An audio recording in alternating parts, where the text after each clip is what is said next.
All right, Judith. So 5, 4, 3, 2, and 1. All right, folks, welcome back to the Trauma Therapist Podcast, a very special episode. I'm very excited and honored to have Dr. Judith Herman on the podcast.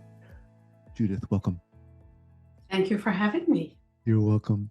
So Dr. Herman is a professor of psychiatry at Harvard Medical School. She was the recipient of the Lifetime Achievement Award from the International Society for Traumatic Stress Studies and is a Distinguished Life Fellow of the American Psychiatric Association. Today, we're talking about her new book, Truth and Repair. A little bit about the book. The conventional retributive process fails to serve most survivors. It was never designed for them. Renowned trauma expert Judith Herman argues that the first step toward a better form of justice is simply to ask survivors what would make things as right as possible for them. In this new book, Truth and Repair, Judith commits the radical act of listening to survivors, recounting their stories. She offers an alternative vision of justice as healing for survivors and their communities. Her initial work, first work, Trauma and Recovery, the Aftermath of Violence from Domestic Abuse to Political Terror, is revered as a seminal text on understanding trauma survivors. Judith, welcome to this podcast. Well, I'm happy to be here. So, look, this book, and we're going to talk about this book, is amazing. It's kind of, I had so many emotions as I was reading this, like what the heck is going on, anger, and all of it. But before we get to that, please share with our listeners just a little bit about you. Where are you from originally, and where are you currently? I was born in New York City and grew up there. And I came to Cambridge, Massachusetts as an undergraduate to go to college and never left. So I'm here still. I never left. All right. And just, I know our listeners want to get to this book, but just how the heck did you get into this field in the first place? Well, that's a long story. Depends how far back you want to go. I'm the granddaughter of Jewish immigrants from the Pale of Settlement in Europe, Eastern Europe. My grandfather came in 1887 to escape the Tsar's army, worked as a salesman on the Lower East Side while he learned English and saved money to go to medical school, and became a doctor, a general practitioner on the Lower East Side. His daughter, my mother, became a psychologist. And when I told her that I'd like to be a psychologist like her, she said, oh, go to medical school. You'll have a lot more power that way, which is true. But of course, I think she also wanted me to follow in her dad's footsteps, which I'm named for him. So the older you get, the more you realize that what seem to be your individual choices in life have a lot of historical background. That's my historical background. When I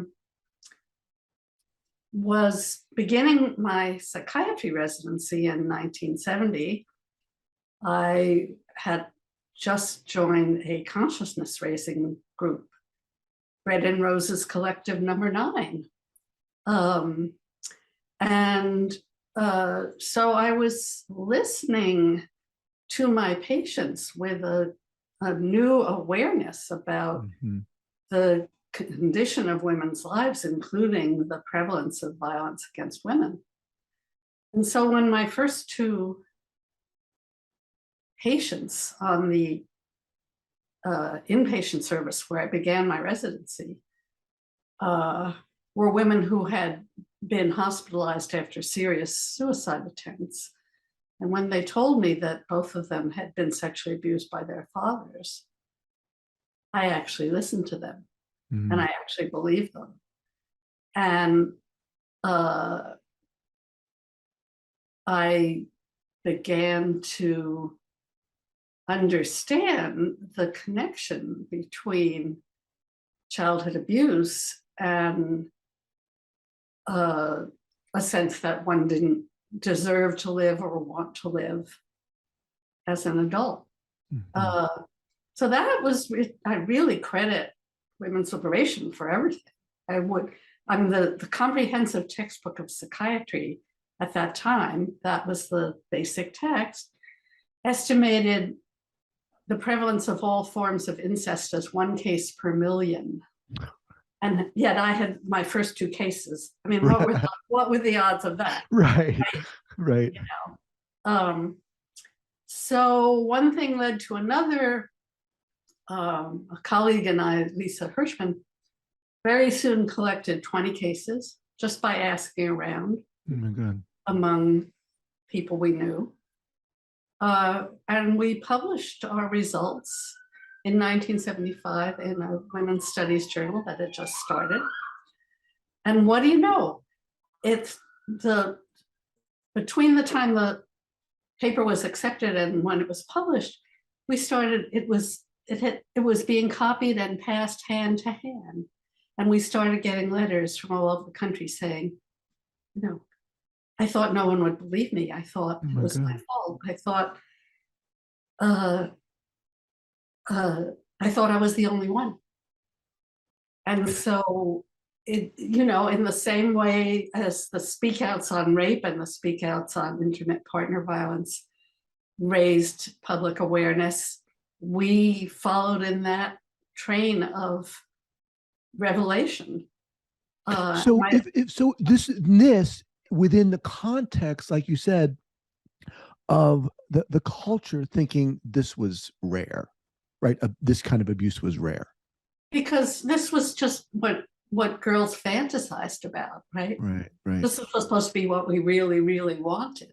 Right. Now, when you were hearing this, when you were listening to these women share these stories, how did it land on you? Were you able to take that? I mean, because look, this is not easy stuff to hear. Yeah. Well, I think it was because of all the support I was getting from my consciousness raising group and from the nurses. Listen to this. Because I was in that moment of awakening,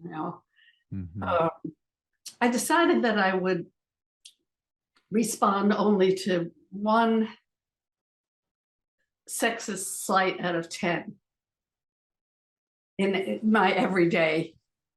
And so I was mouthing off all the time. And as a result, I was very popular with the nurses. So I had a lot of support, and I had some good supervisors who got it and who didn't say to me, "Oh, poor naive resident, didn't you know that this is just, a fantasy?" But they took it seriously. And so that was also a huge help. At what point did Trauma and Recovery come out? When did that book, and why did you write that initially? Well, one thing led to another. Actually, my first book was actually called Father-Daughter Incest and was published in 1981. I think I'd also, on the strength of that, I'd also been invited to join the Committee on Women at the American Psychiatric Association. And I was invited to join the Department of Psychiatry at Cambridge City Hospital, which had just become a Harvard Medical School teaching hospital and was very innovative at the time. It was a public sector safety net hospital that treated all the patients that nobody else wanted to treat. And the people who were building the department were very interested in community psychiatry, which is now just being discovered after, this was in the era of deinstitutionalization, when the idea was that people with serious mental illness could be treated much more humanely and more economically in the community. And we all know what happened with that. state hospitals were closed, but the community programs, once Ronald Reagan came in, were never built. And so, you know, the prisons and the streets are now where we have our people with severe mental illness and addictions. Don't get me started on that. I mean, it enrages me and makes me want to cry and all of that. It's a scandal. It's a shanda. It's a disgrace. But anyway, Cambridge Hospital was actually walking the walk.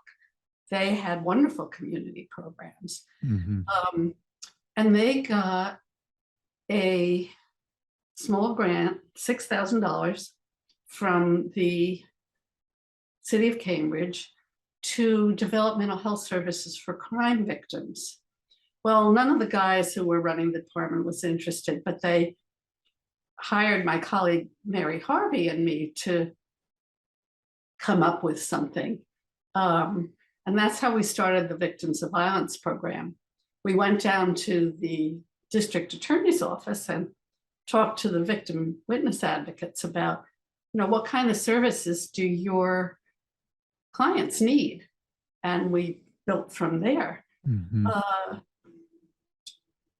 So we were building a program, and most of the patients we saw were survivors of child abuse, sexual assault, domestic violence. We also saw people who were seeking political asylum as refugees.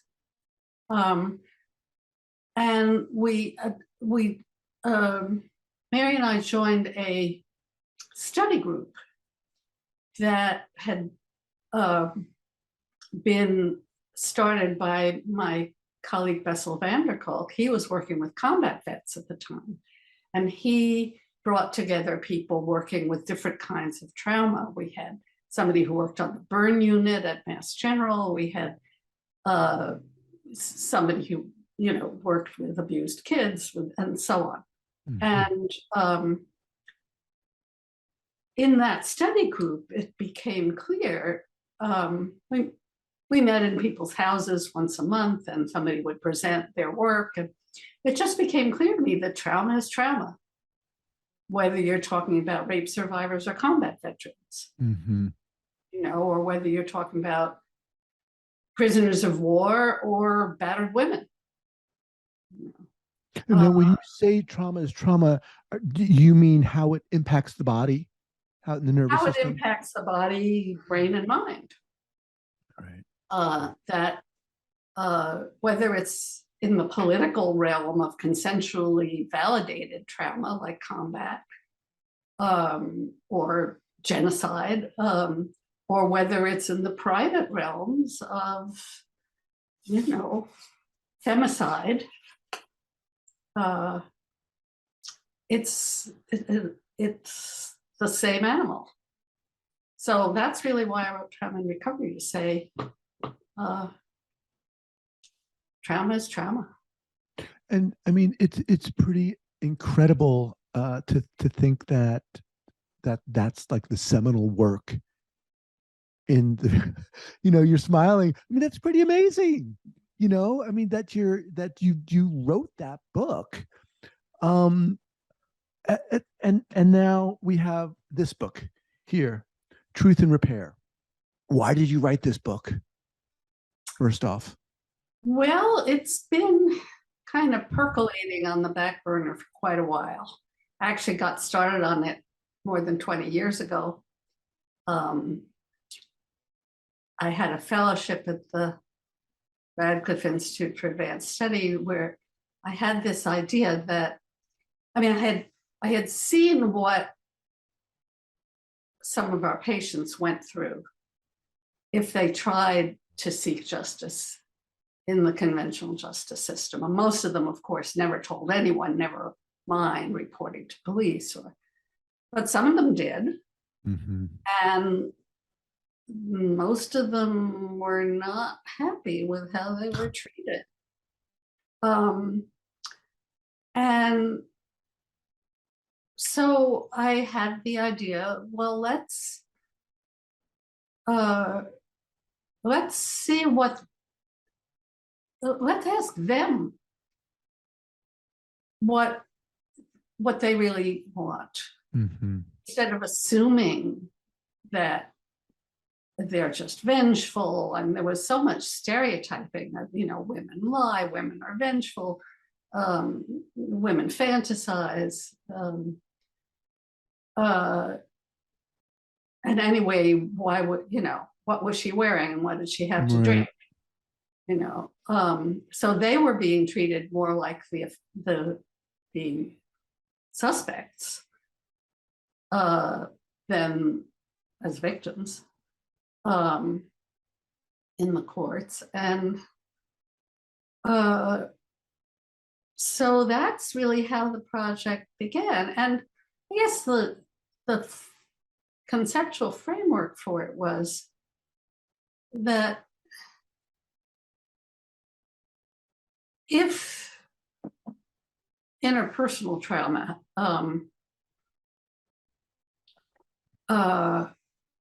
as opposed to accidents and natural disasters and so on, if interpersonal trauma is a crime, is an injustice, is an abuse of power,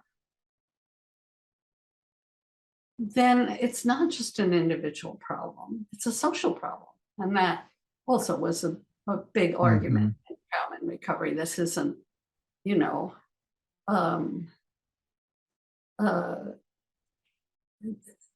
this is not a quote unquote private misfortune. This is just look at the epidemiology and you'll see that this is a big social and political problem. So if it originates in abuses of power and it originates in injustice, then wouldn't some form of social justice be part of the solution? Wouldn't that be? Individual recovery is not sufficient to solve the social problem, either for the individual or for society. So where's the social justice solution? Let me just interject here. So I just want to remind everyone that I'm speaking with Dr. Judith Herman. Her new book is called Truth and Repair: How Trauma Survivors Envision Justice. As I was reading this book, I was completely enthralled and enraged. I don't think you can read this book without being enraged. And as a man, thinking how embedded this patriarchal view is in our society, and how women are treated and how they're mistreated, and thinking that, like you said, healing and justice isn't just good enough on an individual basis. It's not even sufficient. But to then think, okay, well then, how are we going to do this culturally? That to me almost seemed like a gargantuan task to me. It almost felt hopeless to me. But before I go there, I was taken aback by in this book you talk to a lot of survivors and you ask them, what do they want, what do they need, what do they feel would help them. And like you said, it wasn't punishment in a sense. It was, I want them to be held accountable. I want them to listen. Talk about that a bit, if you would. Okay, sure. I think the big surprise was that pretty much everybody agreed that the main thing they wanted was the truth to be out there. They wanted the perpetrators exposed. They didn't necessarily want them punished. They wanted them exposed and contained. They wanted limits set so that they didn't do it again. And they wanted the bystanders and the enablers and the larger society to take some responsibility. First of all, for support, for recognizing the truth and recognizing their own role, whether passively or actively complicit, in facilitating this kind of impunity, that's making this behavior just normal, right, and acceptable. And they wanted the main focus to be on the bystanders taking some responsibility for apologizing and making amends to them. They didn't necessarily want money from the perpetrator. That kind of made a lot of people feel dirty. You know, I'm not gonna, that's disgusting. I don't want anything to do with that guy. right. And I don't want to touch his money. But what about the larger society that allowed this to happen? And I don't necessarily want to hear his apology because I wouldn't believe it anyway. Mm-hmm. But what about the enablers? You know, what about the people who knew perfectly well what was going on? To hear that and to read about that in the book, to me, made me so angry. I could not imagine being a victim in that situation, and you know, with these enablers around who knew and not doing anything. But this speaks to the issue: what is required of that, you know? And then on a larger scale, Judith, this topic is something we can't talk about. We don't talk about it, right? The abuse. I mean, well, we do a whole lot more than we used to. Let's put it certainly. You know, and I mean, you know, my career began with consciousness raising, and now we've had another wave of consciousness raising with Me Too, with Black Lives Matter, with human rights movements worldwide, and social justice movements worldwide. I mean, one of the big arguments in both Trauma and Recovery and in this book is that this is a social and political problem. You need a social and political movement to address it. And that's true in any situation where you have one group that is traditionally dominating another group. Whether that, I mean, I talk about gender-based violence because that's what I know, that's the population I've worked with all my life. But, you know, whether you're talking about dominance and subordination based on gender, based on race, based on religion, based on caste, based on social class, it's always ultimately maintained by force and violence, because people don't like to be dominated. That seems to be part of our wiring. But it's also, when it's been traditional over centuries, it's maintained by institutions and culture and just the way things are. And you don't talk about it because it's part of the air you breathe. So the first step is always just getting the truth out there. Mm-hmm. One of the distinctions you make in the book is kind of delineate the difference between retributive and restorative justice. Can you share with our listeners what that is? Well, retributive justice, which is what we have in this country, what most countries have, is a system of punishment for breaking the law. In criminal court, the punishments are fines and imprisonment. In civil court, the punishments are monetary damages. The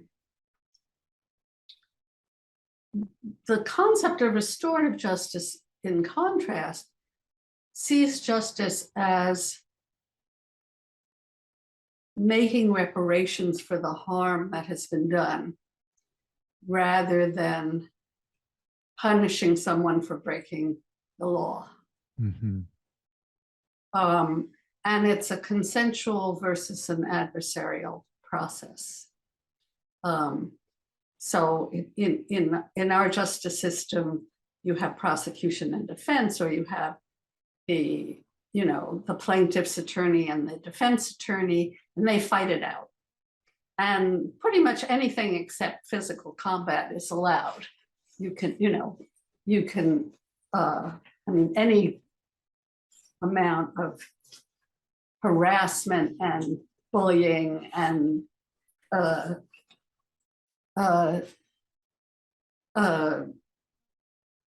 sort of hostile interrogation of witnesses that's supposed to be how you get at the truth. Right. In restorative justice, as I understand it, there is no fact-finding mechanism. It depends on the accused, or the harm doer, as they're often called, rather than the offender or perpetrator, acknowledging responsibility. And then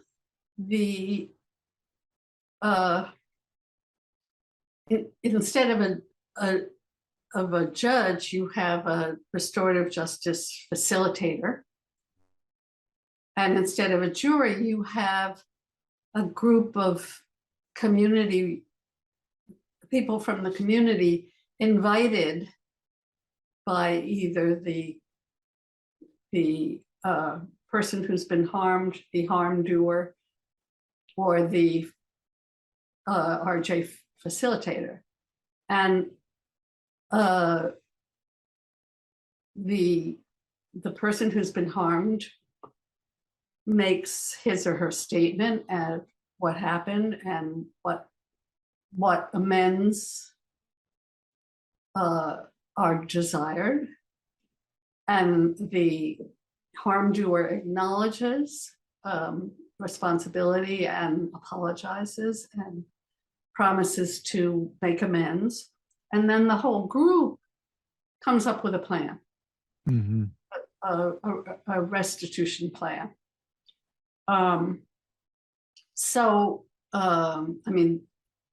The advantage for the complainer, the complaining witness, is it's a much less hostile process. The advantage for the harm doers, it's much less punitive process. And it's much more tailored to what the person who's been harmed wants. Mm-hmm. But since it doesn't have a fact-finding mechanism,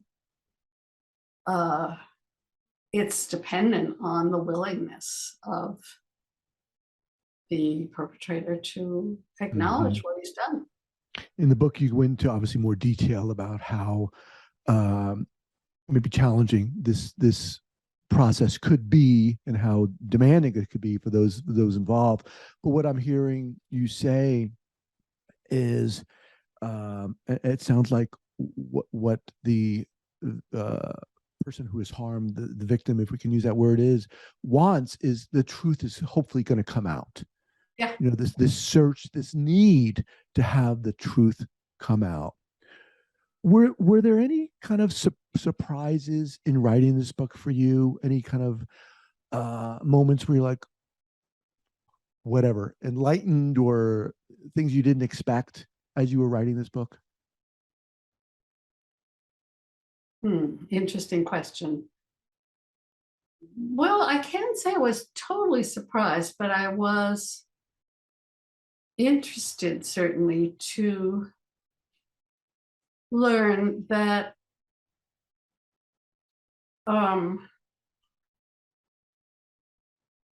most of the people I talked with were not big on punishment, although they did want some controls placed on the perpetrator. They were also not big on forgiveness. And, right. if, I mean, forgiveness is definitely the restorative justice agenda, if you will. But most of the survivors I interviewed, they didn't want that kind of dialogue. If they wanted apology and restored relationship, it was with the bystanders, not with the perpetrator. I mean, there were some exceptions, and there were one or two people who actually did have a confrontation with the perpetrator where they received a genuine apology and were, and repaired a relationship.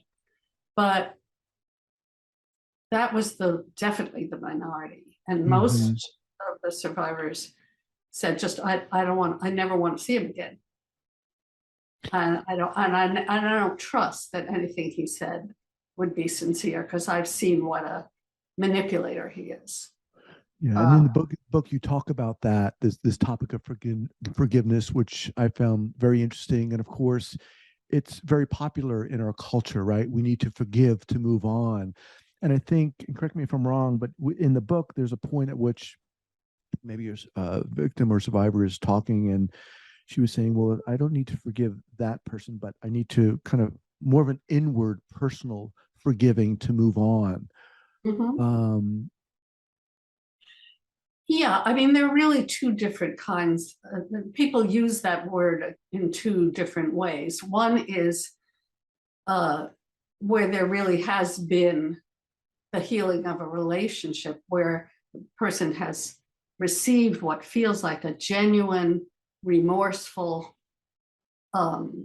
empathic apology and promise to make amends, and that can feel incredibly liberating. It's just sort of, people feel burdened by their resentment and grievance and revenge fantasies. They don't like having them.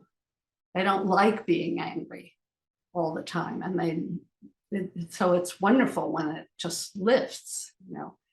Then there's another kind of forgiveness that doesn't involve a relationship at all, that just involves, as you say, letting go, moving on. That's a very different psychological process. It involves grieving for everything that has been destroyed and can't be repaired, for the life one might have had if this hadn't happened.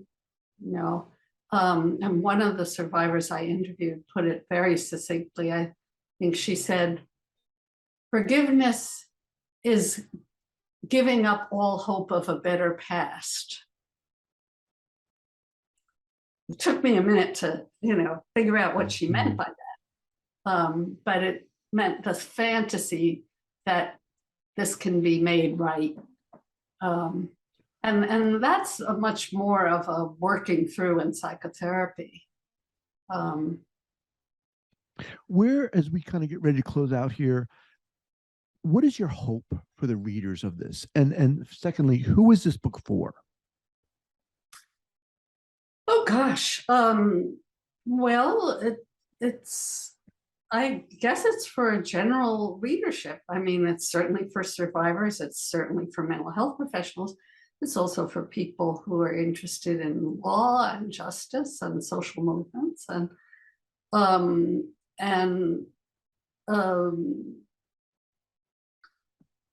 how to make a better world. So that's a lot of people. Okay.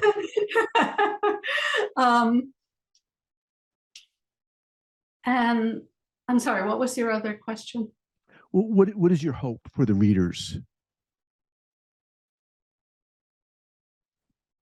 What did you want to get out of this book? Find someone else to talk about this with, and don't be alone with it. and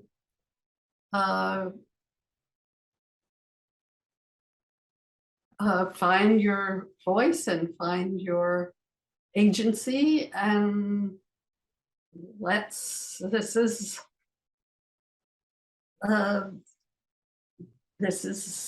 the longest revolution. Let's get it going. Yeah. I mean, I think, a lot of people who are listening to this are therapists, are survivors. And I think if you are a therapist, this is, you've got to read this book, and it will ignite, I think, a fire in you. Where do you see, you talked about the Me Too movement and Black Lives Matter and so forth. Do you see this new wave moving forward of consciousness? Yes and no. I mean, I see it moving forward, and I see tremendous backlash. And that's true of democracy movements and social justice movements worldwide. Right. All right, Judith, as we kind of close out here, for those people who are listening to this, for therapists, seasoned and even newer therapists alike, what would you say to a therapist who is interested in learning about trauma, in maybe beginning to work with people who've been impacted by trauma? What would you say to them? Don't do it alone. Don't do it alone.